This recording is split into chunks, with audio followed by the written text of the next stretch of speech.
Constitutional law expert Professor Anne Toomey has warned Labor's misinformation bill could all go very wrong, raising concerns about the outsourcing of censorship decisions to foreign-owned social media companies. Joining me now is former Labor Senator Stephen Conroy, who was also the former Minister for Broadband Communications and the Digital Economy in the Rudd-Gillard governments. Good to see you, Stephen. Thanks for coming on. Do you share those concerns by Professor Toomey? First of all, let's establish what we're trying to achieve here. We cannot allow the big tech companies to think they rule the world. Elon Musk may now be one of the most powerful people in the world, at the right hand of Donald Trump, but he doesn't get to set laws and decide what is acceptable in Australia. We have a government, we have a parliament, we have elections.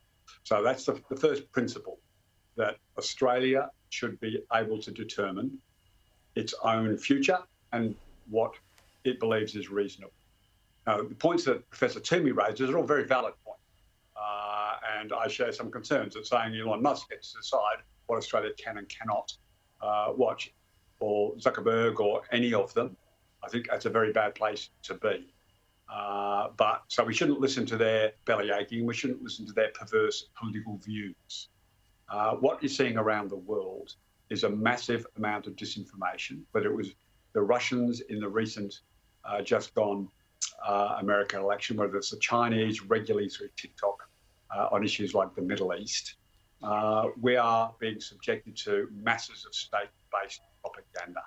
And there needs to be a mechanism which Australia can be involved in that says, we don't accept this. We're not going to allow state-run propaganda to dominate our news cycles. So the points that Professor Toomey makes are valid. If she's got those concerns, suggest a way through this. I would share the concern if a concern is, hey, we're just letting Elon Musk decide this, because we've seen how Elon Musk used to hate Donald Trump, and now he loves Donald Trump. He would censor his own material that was critical of himself, or at times he would promote stuff that was completely false. So Elon Musk is by no means someone that Australia and Australians should be comfortable with making those decisions. Yeah, it's certainly interesting, this misinformation bill, as it tries to make its way through the Senate. Stephen, more footage has emerged of Kevin Rudd from 2021, and in it Mr Rudd describes US President-elect Donald Trump as a village idiot and incoherent. After Mr Rudd scrubbed his Twitter clean of any past remarks, does this raise any red flags for you? Well, look, I think is acknowledged across the political divide that Kevin Rudd is doing an excellent job promoting Australia's interests in the US. Whether you like him or dislike him, you just got to listen to the commentary that he has been able to help press Australia's interests, whether it's around AUKUS or visas or all the other issues, trade, that Australia liaises with the US on. He's done a good job.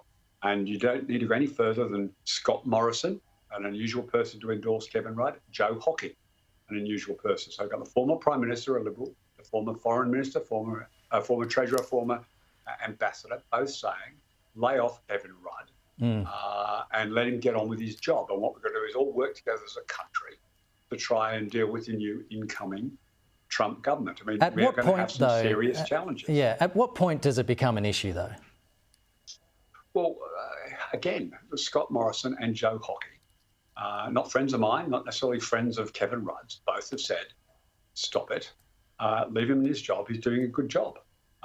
So I think that the campaign that's being run around Kevin, I'm sure there's probably going to be a few more quotes where he's less than complimentary about Donald Trump. I mean, you've just got to look at Elon Musk's comments about Donald Trump. You've got to look at J.D. Vance's comments about Donald Trump. And they both seem to be surviving the Trump era pretty well. Trump has shown a capacity that people have been viciously critical. Vance, his vice president, Musk, now his right-hand consigliere, they are part of the Trump machine now. So just because Kevin Rudd's said some things that are unflattering to the former, the now soon-to-be president again, doesn't disqualify him. Because if it did, Elon Musk and J.D. Vance wouldn't be in the jobs and roles that they're now playing. Stephen Conroy, we've got to run, but thanks so much for your time today. Thank you.